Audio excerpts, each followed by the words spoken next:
Nothing but slow jams coming through the speakers right now. Pandora got you heated right now. What's up, everybody? I am Slowjams4life, and this is Loving R&B. If you haven't watched Loving R&B yet, this is basically a show where I invite people on, family, friends, artists, and we just talk R&B. I'll let my guest introduce herself. So if you can tell us your name, where you're from, and your age, if you don't mind, and then we'll get into it after that. Okay, yeah. So I'm Saika and I'm 27. I'm from, well, the question of where I'm from always gets tricky. I was born in Japan, however, my dad was military, so we moved around a bit. But like I would say majority of my life was San Diego County. Okay. So yeah. Okay. But now in LA. So Okay. enjoying that. So is that the answer you usually give when people ask you where you're from, or is it just like It's like it's usually like I try to fill out the vibe of like where are you going with, you know? Like are you really trying to know just like recently, or are you trying to know, you know? But generally I kind of give the well, you know. Okay, so she's from Cali. Yeah, Cali girl for sure. We claiming her. All right, that's what's Yeah. up. Do you mind if I tell how we met? Yeah, go ahead. Yeah. Okay, so it's crazy how we met. I met her at a dentist office of all places. I was Very going in random there. spot. Yeah, I was going in there, and it's crazy because I thought she was somebody else. I don't know if you guys ever saw this show on BET, and I told you this story as well. But there's a show on BET called Baldwin Hills, and they have this girl on there. Her name is Saika. And so for some reason, yeah, she actually, I put up the picture because I remember you saying you didn't really know who she was. Yeah. And at the time, I thought it was you. So I heard that the dentist was like, "Oh, Saika, can you get something?" I'm like, "Wait a minute, is that the girl? She's working at the front desk now." So I really thought it was you. And here's, I don't know, see this. This is a picture of her. It's the glare. Okay, I kind of see it. Okay, yeah, so I'm like, man, they resemble. Yeah. And I'm like, man. So I was like, "Hey, were you on TV?" He was like, yeah, kind of. But I was getting the vibe that you were like, you know how those famous people don't really want people to know, Right. so they be trying to play it off. I thought you was trying to throw me off, and I'm just like, man, this is her. The name, you guys look similar. But anywho, you was like, nah, that's not me, and I was like, all right, I guess it's not her. Yeah. And then you were like, my name is Saika, so it wasn't Psycho. And then long story less long, we started talking. I'm like, well, do you do music? Because I'm still in denial, right? Yeah. And then he was like, yeah, I do music. And I'm like, that's crazy. I gotta have an R&B page. You should follow me. Send me your music.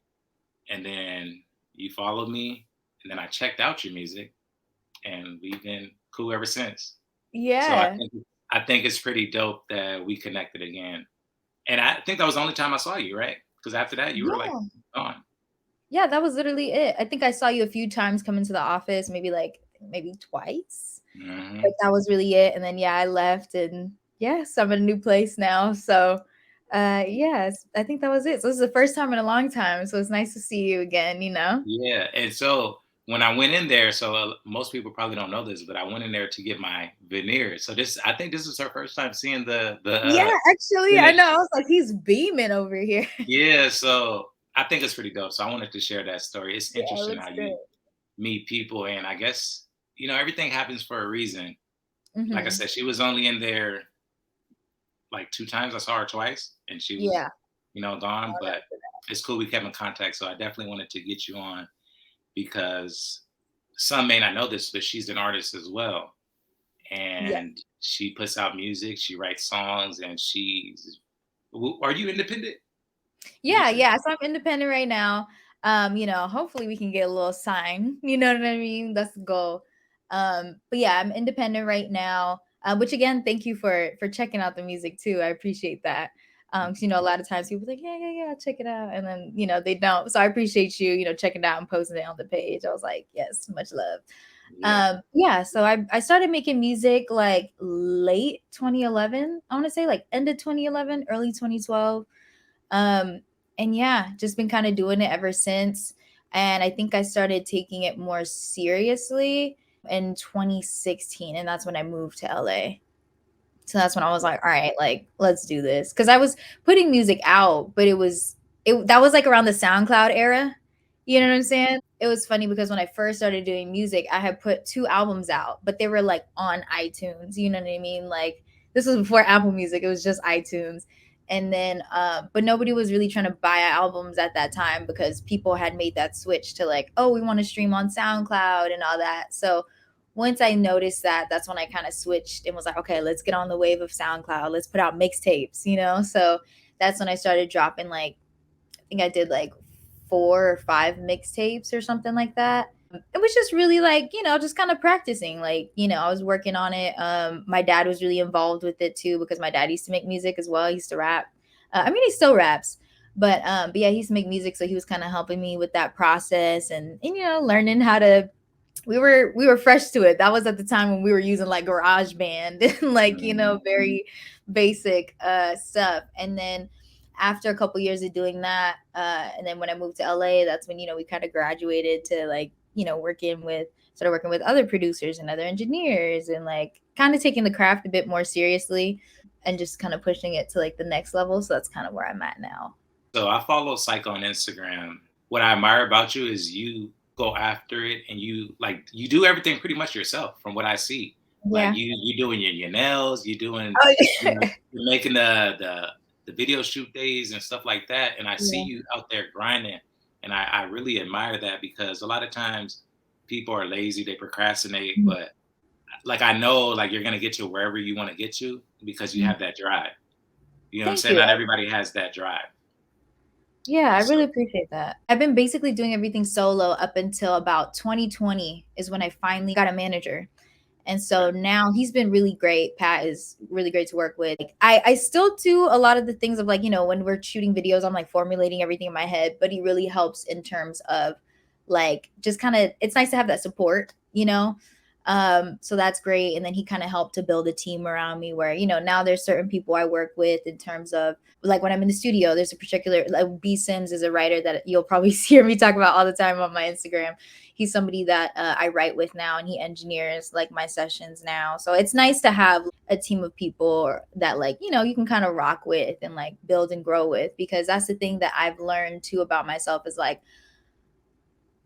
all the way from 2011 up until about 2020, I was doing everything completely myself, which again, I still do a lot myself, but I've learned that you can't grow if it's just you. You know what I mean? Like, yes, you can do, even if I was to continue to do everything myself, I'm not going to challenge. Like, I can't learn new things because I don't know what I don't know. You know what I mean? So I definitely want to say that working with other people has, I think, been a testament to a part of my growth and a part of why I am where I am now. Because again, you know, there's other people that I'm working with too that we all help each other shine in different ways, and now we're learning. We all have our own particular talents or strengths that we can help bring to each other, and I think that in these past few years I've been learning the importance of not just like a team or like, you know, making it seem like that, but I've been learning the importance of like really having other people around and the importance of people, especially because like I personally grew up an only child, so I was used to being alone, like I'm, you know, um but I've really begun to learn like again like the importance of people and like just what that really means and what it does. So, you know, definitely want to give them credit too. all right, we are back. So to Yeah. summarize what you were saying having a team has definitely been a big help. Mm-hmm. And I definitely agree with that because I'm going through that right now where I want to expand the brand, but I know I can't do everything myself. I'm the one doing all the posting now, but my vision is bigger than what I could physically do. So, but it's Right. hard when you want to reach out to people because this is, you know, you're stuck. Yeah. No, Do I you get feel it. that? Do you get that same sentiment? Yeah, I definitely feel that because I mean, you know, I would say I have people that I work with in terms of like the creative. Hold on, let me back this up. In terms of in the studio, I should say very specifically, but that's only for like when we're recording. But as far as like anything that goes out, like I'm still doing everything. So I definitely feel you on that. It can be tricky, I think, trying to balance it all because I mean, I don't know about you, but I still do work like a regular, job during the day, which fortunately is work from home. So that's nice. It gives you a little flexibility, but you're still balancing work with like, okay, well, I need to make sure I'm posting on a regular, consistent basis and like creating content. Well, I actually am a content creator for work. So like, I do enjoy doing that, but it's also sometimes like, you can be fried from like doing it all day already, and then it's like, okay, but I got to do this for myself. What am I going to make? What can I show people that's a little bit different? And then also trying to post on a cadence. And luckily I would say it is helpful that like Instagram has added that feature where you can schedule your posts in advance. Yeah. So I will say that's been really helpful. There was a time where like I had was like, you know what, I'm gonna get on it, I'm gonna batch shoot everything, and I just scheduled everything for like a week in advance, so it looked like I was on it, even though Mhm. I like forgot that I even posted anything. I'm like, oh, why do I have notifications? And I'm like, oh yeah, I scheduled a post. We're gonna get into some questions now, R&B Okay. related questions. Just trying to tap Okay. in to see what your musical taste is like. When did you first fall in love with R&B? I think that's a little bit of a tricky question, just because I mean, personally, I'm a 90s baby. So I just kind of always grew up with like R&B playing in the house. My dad was pretty diverse a little bit, so there's different kinds of music playing in the house. But there was like Tevin Campbell, Can We Talk? There was New Edition, and all that. So it's kind of like I don't really know that it ever was like a conscious like, oh, you know what, I really like this. It's like this is what I grew up with. This is what I know. It's like you're almost like indoctrinated into it. I don't think it was until like middle school that I really started to realize like people listen to different things, because I feel like when you're growing up, you assume that everybody's household is the same. So Mhm. I think it wasn't until like middle school that I started to meet other people more, and like people start talking about stuff like that, like, oh, what do you listen to and things like that, that I started to realize like, oh, like, a lot of people listen to other different genres, and like, wow, like I can appreciate that like R&B is a section of music that like I grew up on, and this is something that like I like, and like you kind of can identify with it more. So I would say I've always loved R&B because like I said, I grew up on it. I don't think it was really until like middle school that I was aware, I should say, of it. Yeah, I get what you're saying because like my pops listened to R&B and rap growing Mhm. up. When you first bought your first CD, I guess that would be considered okay. I'm Okay. spending my money, so I Mhm. must love it. Do you remember the Right. first CD you bought? It's funny because like, I kind of came around the time where like CDs were like they were still around, but they were kind of going out. Or at least I should say when I was younger, actually now that I think about it, you know what? I think my first CD that I chose to get was Chris Brown. It was either Chris Brown or Rihanna, but it was their first album. Hmm. I want to say it was between the two because they kind of came out around the same time. Yeah, but I want to say it was Chris Brown, his first album. Like, and that was that. Yeah, that was it. I remember like specifically getting that album, and like I literally listened to it on repeat all day. I was just sitting in the room, like I had one of those like shag rugs, those like I still remember it was a green carpet, and I was just literally laying on that carpet with my Sony boombox, like that white one that you see all the time. They don't sell them anymore, but yeah, it was this white Sony boombox, and I was playing that all the time. Before that, I might have bought Sierra. Oh yeah, that her debut. That was a good one. Yeah, actually, I think that came before. Mhm. I did also blast that, which I had no business singing at that age. Now that I think. My first album was 112, Room 112, and I love Mm-hmm. that album still to this day. Do you love that first album that you got purchased? Do you love that album? Yeah, I feel like, funny thing too, and this kind of goes into like the whole technology and like just how music as a system has changed. And what I mean by that is like, being that we're all digital now, I mean, everybody streams music. I will say that I don't really listen to albums like that anymore. Not as much as I used to. I think that when, for example, like I said, when I first got that Chris Brown album or like the Rihanna album, or Sierra, like you played the CD. You know what I'm saying? Like you listened to the whole thing, and you really like sunk into the story, like because a lot of times, the track listing has a reason for being in that order, and you really experience the album. Whereas I feel like nowadays, and I'm a victim of it too, so I'm not even like shaming anyone, but nowadays we're in so much of a single culture that, when songs come out, you kind of just know the song. Like you don't really like go find the album maybe, or like even if so, like you kind of skip through it unless there's like an album that's like the album, like SZA, when SZA's new album that came out, like that was fire. We all listened to that straight. You know what I'm saying? Like we did that. But for the most part, I will say that like that's something that I've noticed that's shifted. Like I think when CDs were out, I at least me, I was listening for the whole thing. And I don't necessarily do that anymore. Um, but yeah, I to think. answer your question though, that album that I did buy, like, sorry, this was a whole loop around, long-winded answer, but I did love that album because at that time, because I was listening to it, those like the CDs that were coming out at that time that I was actually getting are like the only albums that like I can play it straight through and I know all the words. Mm. You know what I'm saying? Versus like nowadays, like you could play the album, I might be like turning up on track 1 and 3 and maybe 7, but then like in the middle, I'm like, I don't really know. I always wonder because, like, I wonder if it's an emotional attachment or if the album Mm. was really, we just so happened to pick a Mm. good first album to enjoy. I think Because, it's a bit of both, right? yeah, yeah. Yeah. Because I love that 112 album, but that Chris Brown album was really good. I think that's his best album to me. Those were classics, like I think it's a bit of both, like you said. Like one part of it is they're really good albums, and Mm. two, because they're really good and you play them on repeat so much, it just has this like sense of nostalgia. Like it's like an instant thrown back to when you were listening to it for the first time and experiencing it. What I wanted to ask you, you kind of spoke about the track listing on the sequencing on the album. Being Hmm. that you're an artist, can you explain that, like that process? Like, how does that work? Because I'm always curious when I see the track listing. I'm like, okay, why did they put this on first or just second? Yeah. Like, well, what is that? What is your thought process behind that? It's a two-parter kind of that I want to answer that question. Is for one, you have to look at the project overall. What is the point or the emotion that you're trying to serve, first of all? Right? Is this an album that like is just like the fun turn up album that like you're just putting it out as like this is just fun music?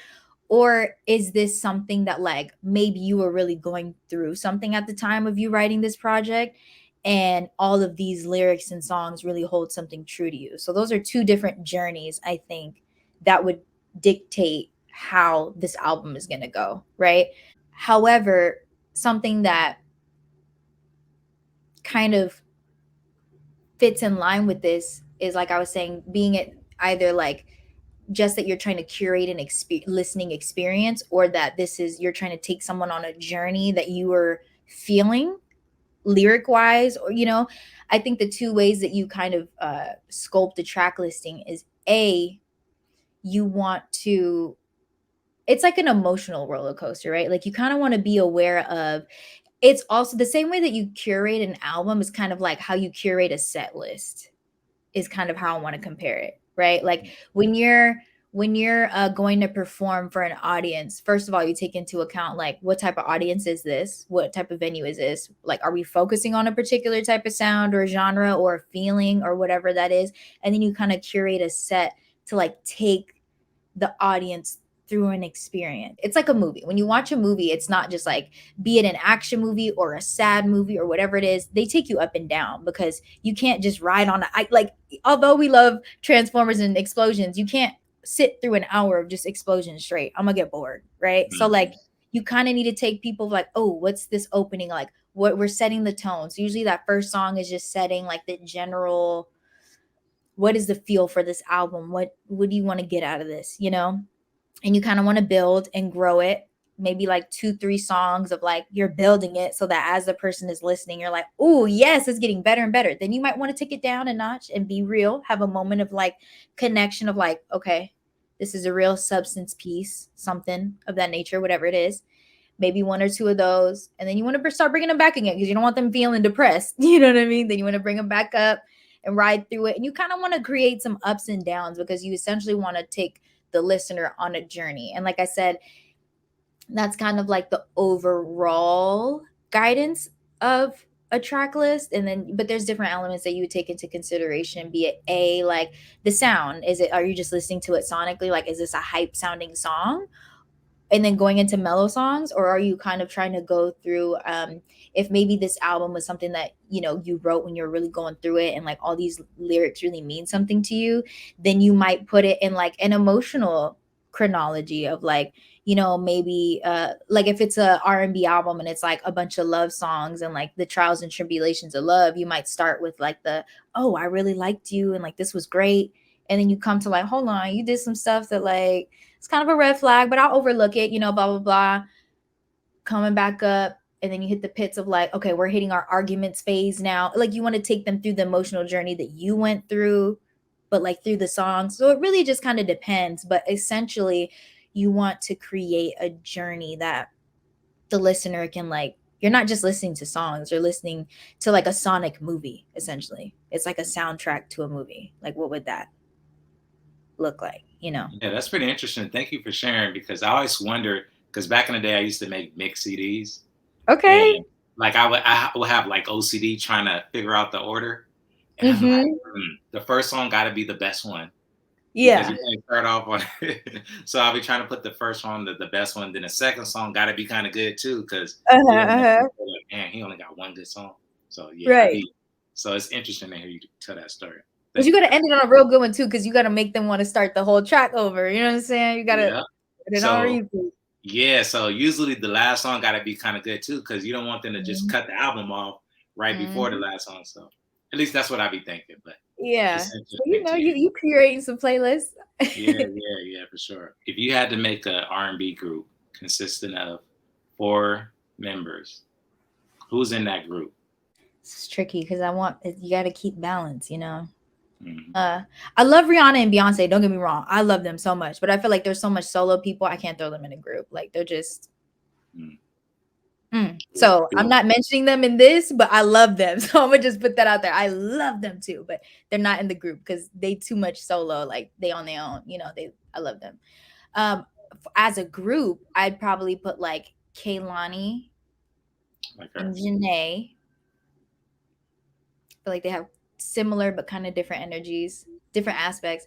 But what's something that I want to put 4 women, but I want to change it up because I feel like we always see only male groups or women groups. I want to know what it would look like for a half and half. So I'm gonna do like Kehlani, Janae, and then I'm gonna do Tory Lanez and Chris Brown. I want to see what that duality would look like, because I don't feel like we've ever seen that. Yeah, like a male and female group. So I would be curious. The only group I can remember that was kind of mixed was like City High. Which one? City High. They had the 2 guys and Claudette, and then Coffee Brown. It was just 2 of them, but yeah, for the most part, you're right. They don't really. There's not really many, and then there's like Black Eyed Peas, but it's like one girl and like yeah. It's like I feel like that'd be interesting because like Kehlani and Chris Brown both dance. So if they was like going on, I don't know, that would be interesting, show wise. Yeah, for sure. I actually went to a Kehlani concert. It was pretty good. How was that? It was pretty good. I just started going to concerts like this year because I'm more of an introvert. I'm just getting out of my shell, becoming extroverted. So I didn't really like to go to concerts. So I was sitting in the bleachers or the seats. Yeah. And now I'm like, nah, I need to be in the pit. So it was kind of a different experience because I was front row, but it was still like far back. So I was just like, it was cool. She put on a good show. Like, when was this though? I want to know like what era of Kehlani was this? Like, this was last year, September. The Blue Water Road. It was at the YouTube Theater. I keep seeing videos on TikTok of her. I'm just like, Lord Jesus. Okay, we're not gonna get into that. It was pretty good. Yeah, I would love to go to her show. What's an R&B song or artist that someone put you onto that you're thankful for? It's funny because I feel like I'm more of a person that like doesn't keep up with new. So at the time, I mean, all the people like blew up now, so they're super big. But I was somebody I knew had put me on to like Tory Lanez and Party Next Door, like before they were like really, really big. And so I think that was really interesting to me. And it was like The Weeknd, just because like that whole OVO sound.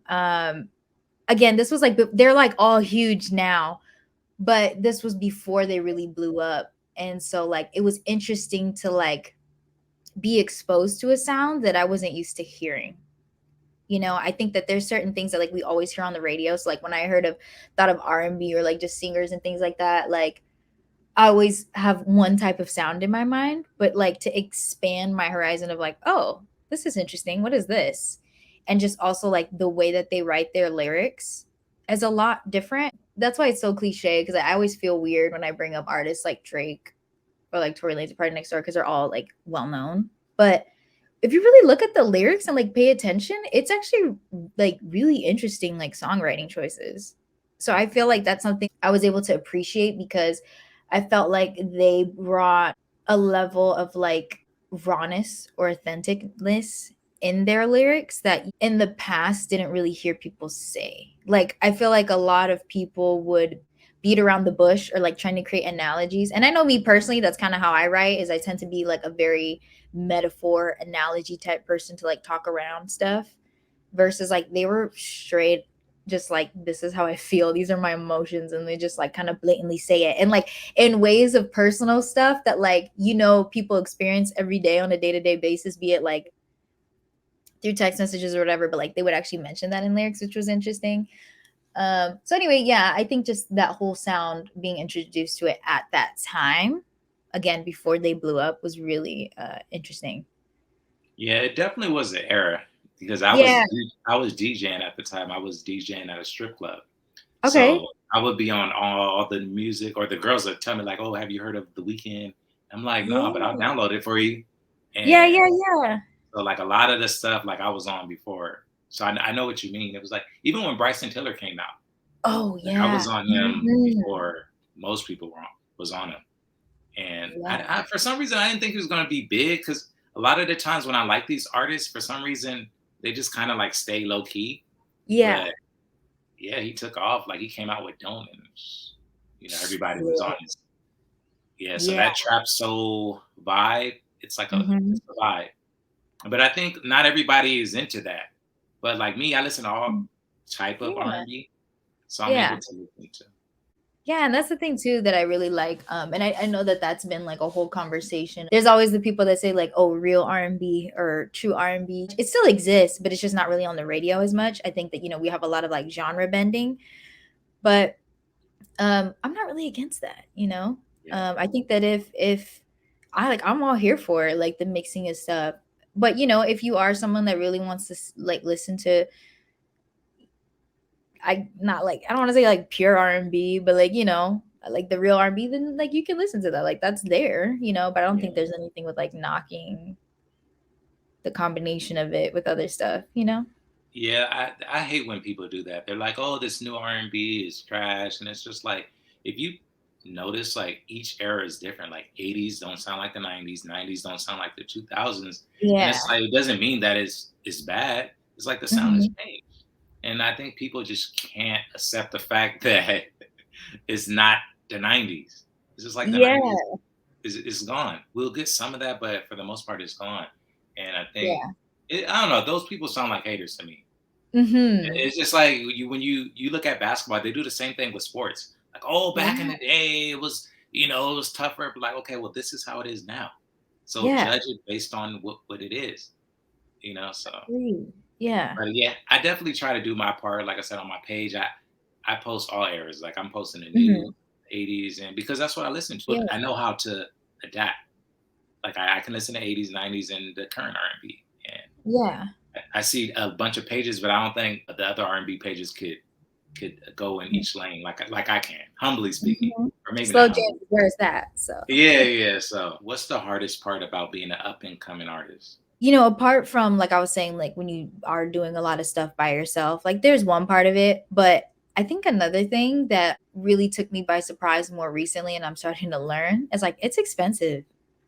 Like honestly, like I think that's something that people don't talk about is like something I've learned in like the past few years is you really have to invest in yourself. And I know people say that all the time, but like people don't talk about it's like paying for ads, paying for advertising, marketing. Don't get me wrong. We do live in an age where people can go viral or people can do that, which is great. Like always aim for that.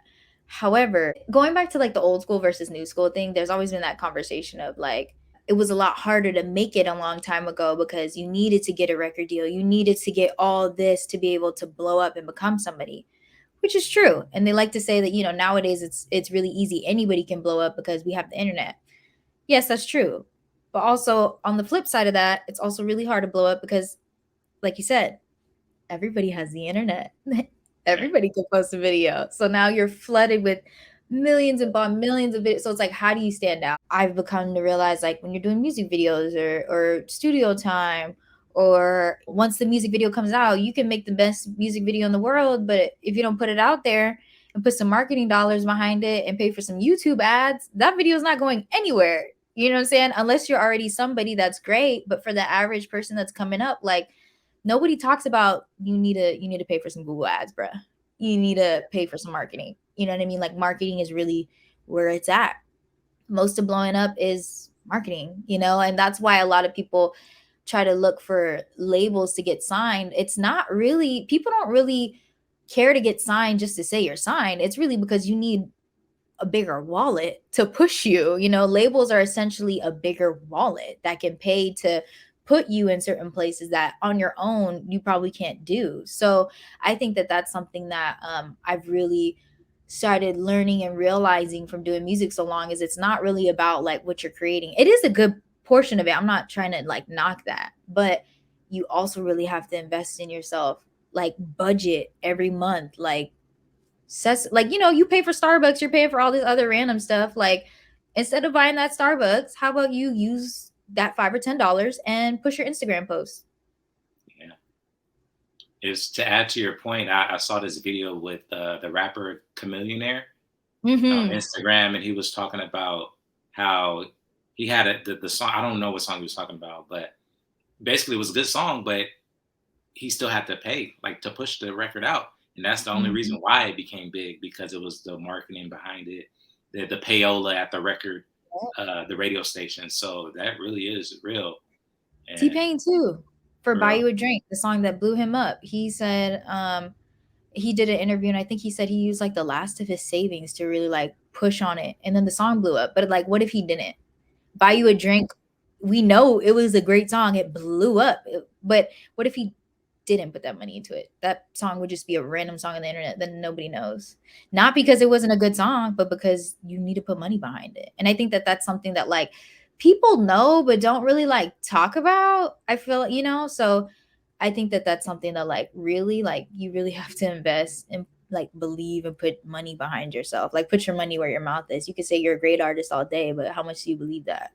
Yeah. Put the money behind it. Hopefully we get to a point where it's not so much about payola, but I mean, I don't know, but I try to do my part, like with my page. It brings me joy to post somebody who's like independent, or they're, not known, because I know they need that help.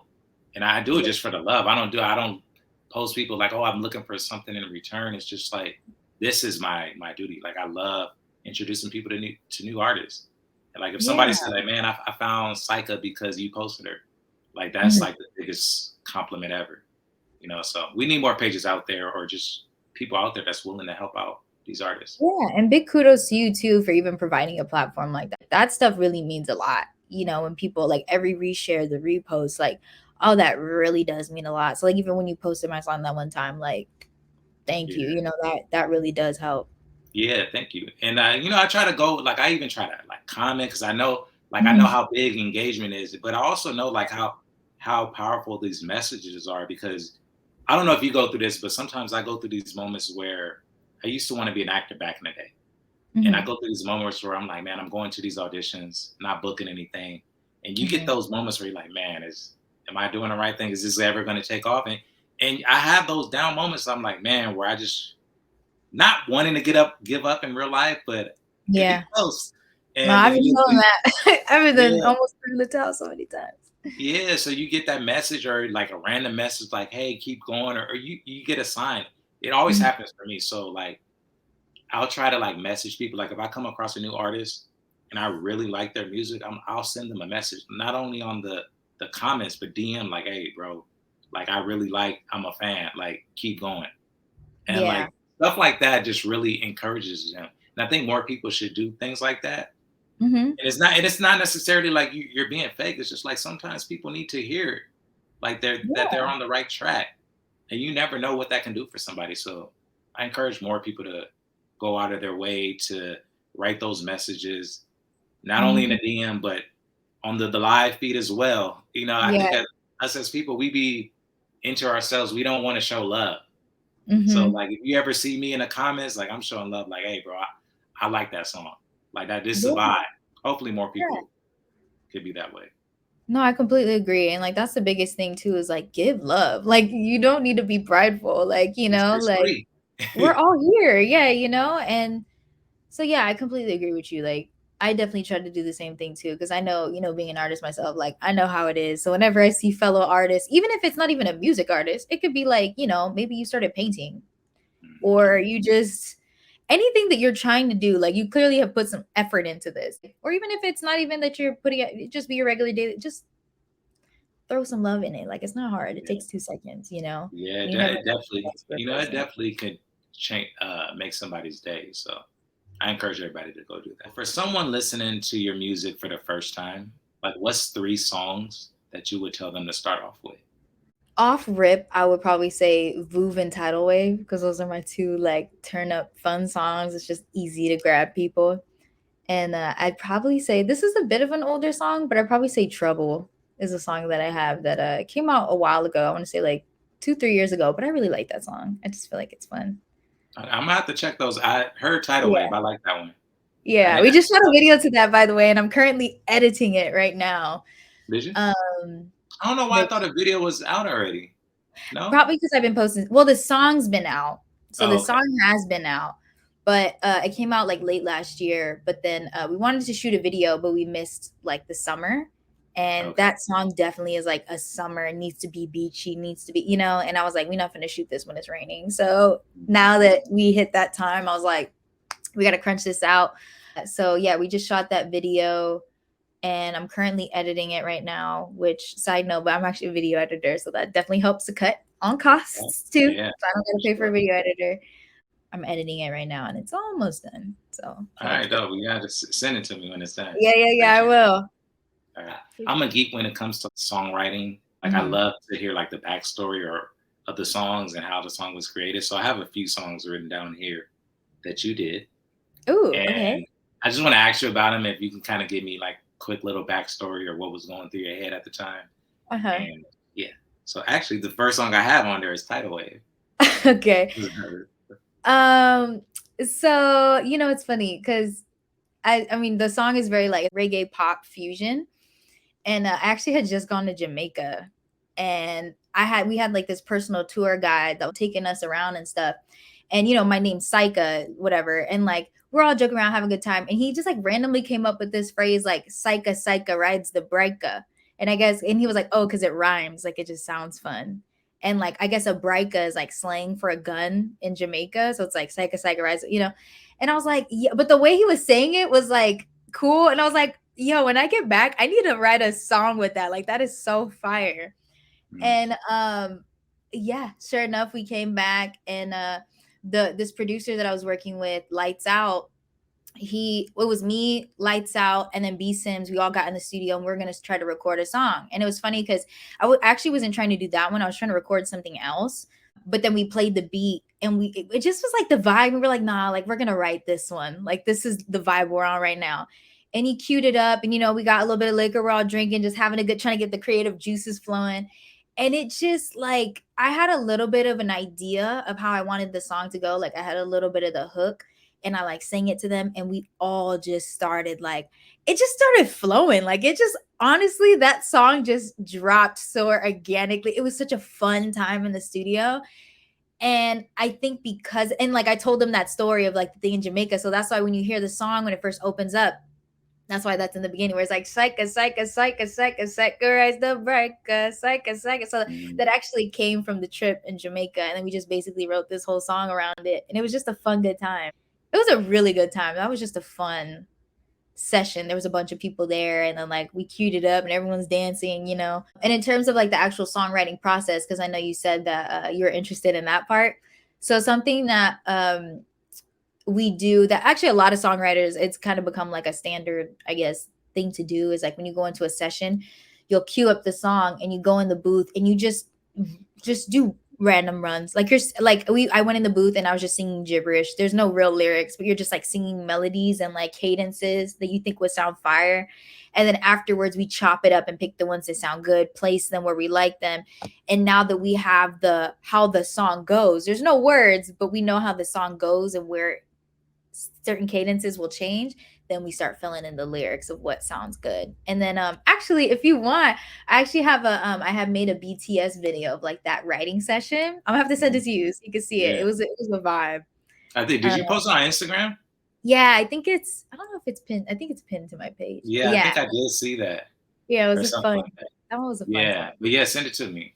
Yeah, that's still that's actually one of the songs I like. But I also have this. Well, I'll give you one more, and this is probably my favorite song that I've heard so far. Which you probably, this is the one I posted on my page. Give me that real. Give me the real. Yeah, give me the real. Okay, so you know it's funny because that batch of songs was like backwards. That was when I was working with a different producer at that time, and like he had a connection to Styles P, Jadakiss, and Cassidy. So we had made a trip. It was very last minute. We like all made a trip. My dad came with me. We went to New York and did those features, the three, like all in one stint, like back to back to back. Forgive Me the Real was like, that was actually my favorite out of the three, like that batch of three. So it's funny that you chose that one because that's actually one of my favorites too. I had just gotten the beat like maybe a day or two before, so I didn't even write the song yet. Like I didn't even have a song written. It was just like, I have an idea. I want it to be like kind of like a love song, like definitely like a R&B like love song, but like I didn't really have a full direction. So I went to the studio and I was telling Styles P like, hey, this is kind of the direction. But I didn't have anything to give him. There was no vocal cut, nothing. I'm literally just giving him this instrumental, you know, and I'm like, yo, I'm meeting Styles P right now. Like, I get high, you know. And yeah, he just like went in this room and like the lights were off and he was just like sitting like laying on the couch, like in the dark on his phone, and was like typing out these lyrics. And I'm just looking at him in this element. Like I'm looking at like, you know, Jadakiss and all them, like, how do you guys write? Like, what does this look like? But yeah, he literally was just like laying in this little room, like on the couch in the dark, like this, like on his Did back. he request the lights off or were they just happen to be off? It was just off. Like he just went in the room and just never turned the light on. So it's just like, it was like a really small room. Like not even, I don't even think it was a full size room. It was like, cause it was a recording studio, but it was like, so when we went to New York, we noticed that a lot of people's recording studios, there was a few like real ones, but I guess New York has really strict regulations or something on it. So a lot of people were recording in like warehouses or like storage units, or like it would be like these one-off spots. So like when we pulled up, we were in Yonkers, first of all.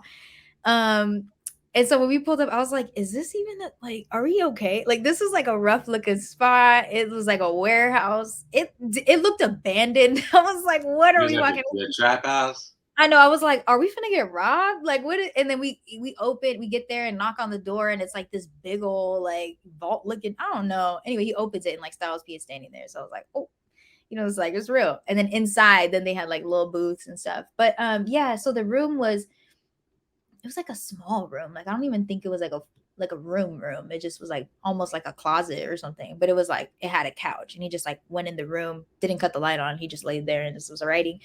And then I was really impressed because again, I didn't have a song recorded. Like I had nothing to show him. I was just like, this is a vague idea of what I want. Can you write something? And then he came out and just dropped this fire verse, and I was like, okay. And then I kind of wrote my song off of, I knew I wanted it to be a love song, but like I wrote my song off of his feature, which is funny because usually you have the whole song and you're like, hey, I have this song, can you feature on it? And then you give that. Whereas it was the opposite. It was like, I have a feature and no songs. I'm writing my song around your feature, you know? That's pretty cool. I don't think most people can do that. It was a very interesting experience. Usually it's the other way around, right? Yeah, usually it's the other way around. So it was very backwards, like, you know. And then yeah, so basically when we came back to LA, then I was like, okay, I got this feature, and I was playing it on repeat, and then I just kind of like busted it out. Again, at that time I wasn't working with anybody lyric wise. I was just like crunch in my head, like, how do I get these lyrics out? How do I get these lyrics out? Yeah, it just kind of dropped on me. It just kind of like the lyrics just kind of flowed out.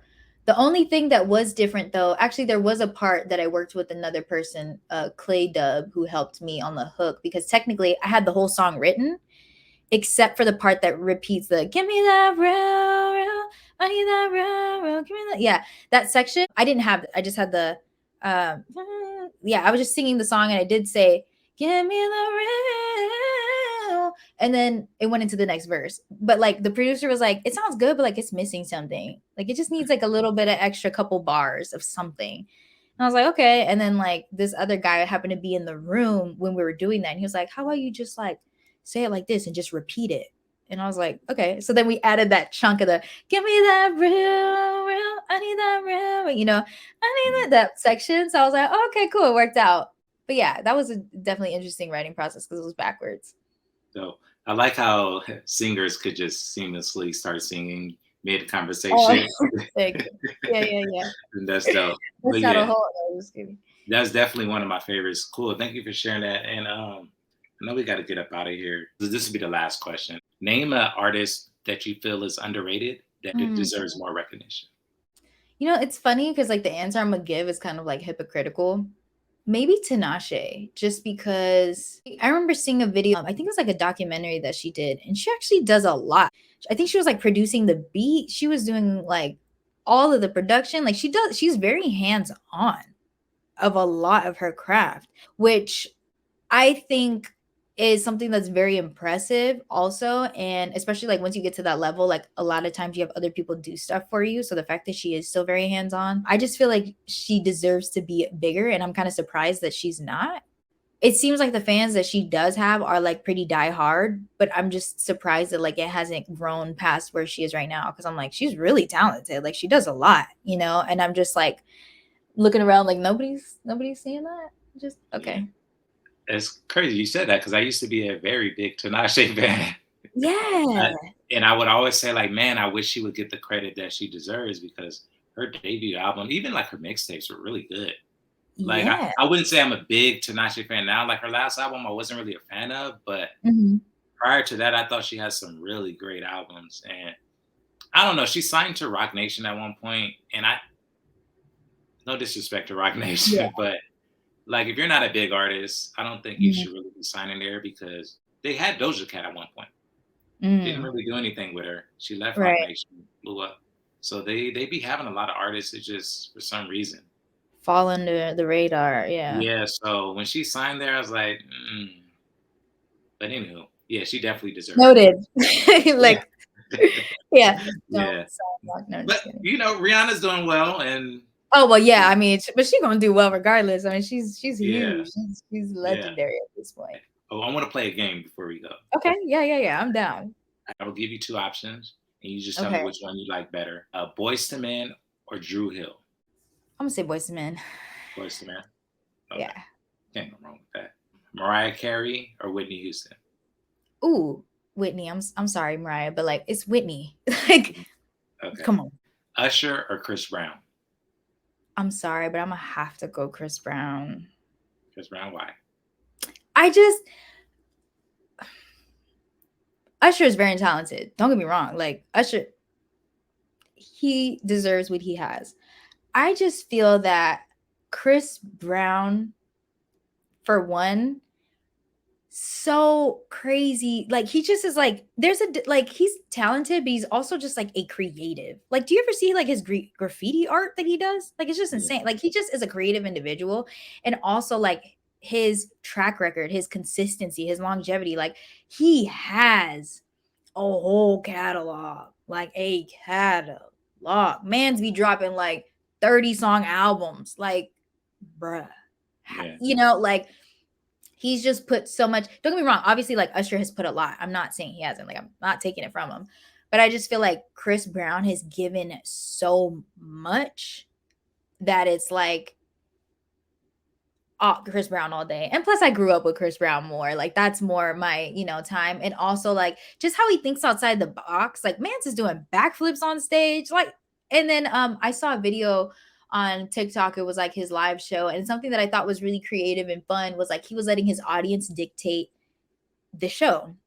So he would put up like I think it was like 3 or 4 songs. It might have been 3, but he would put like on the screen, like it was like 3 options, like 3 different songs. He's like, which one y'all pick? And he does like a scream test, you know, and like whichever song gets a lot of screams, he's like, all right, that's the song I'll perform for you. I don't know. I just feel like all day I would choose Chris Brown. Okay. So with that, let me ask you another question. Chris Brown popping or Chris Brown take you down? Ooh, Which one you playing first? I'm gonna go popping. Popping. Although hold on, Take You Down was a whole era. Take You Down was. I'm gonna go popping though, just because. I'm a sucker for some bass. So yeah, that's the end of our questions. So now, before we leave, I want to give you the floor to promote anything you want to promote. But before I get into that, I just want to say, if you haven't listened to her music before, she does all kind of different genres of music. I would say it's just R&B. And I get this all the time on my page, like, oh, they all sound the same. Well, if you listen to her music, all her songs does not sound the same. Thank you. Yeah. If you want a variety, definitely check her out. The floor is yours if you want to say anything. Yes. Well, first and foremost, I just want to thank you for having me on your platform. You know, I appreciate you. It's always been good vibes since we met. So I'm glad we got to reconnect again. So thank you so much for having me. As far as anybody who's watching, first and foremost, thank you again for that plug of my diverse music. I'm glad you enjoy it.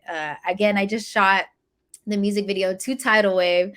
So hopefully around the time this video comes out, it will be available, or should be about to be available. So we'll see. But go ahead and follow me on all socials. It's at Saika_Delic. So it's SAIKA_DELIC. That's on TikTok, Instagram, all that good stuff, so that you can see that video drop and any other songs that come out.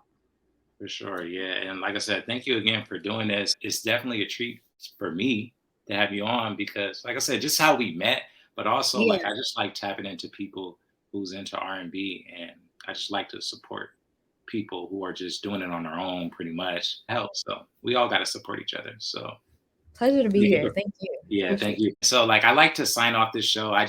So the first episode I did this randomly, and now this is like my way of signing off. So when I sign off, I have this thing on the page where I say "Wizzy Wow." I don't know if you're familiar with that, but it's an inside joke that I have on the page, right? And I'll explain it later on in the future for those who aren't familiar. But basically, I'll be in the comments, or I'll just say like "Wizzy Wow" or "Wizzy Wow behavior." So that's kind of like my catchphrase. I love that. Yeah. So like I'll just end it, and I'll just be like, all right, this is Loving R&B. Wizzy, wow. So Wizzy, wow.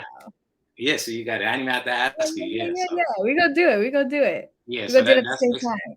Yeah. So I'm gonna say it again, and then you say however you want to say it. Like some people do the little dramatic effect, but it's actually a song called Wizzy Wow. Okay. But you can Google it on your own. But so that's the end of the show. Loving R&B. This is Slowjams4life here with Saika, Wizzy. Wow. Wow, Wizzy, wow. Let's go.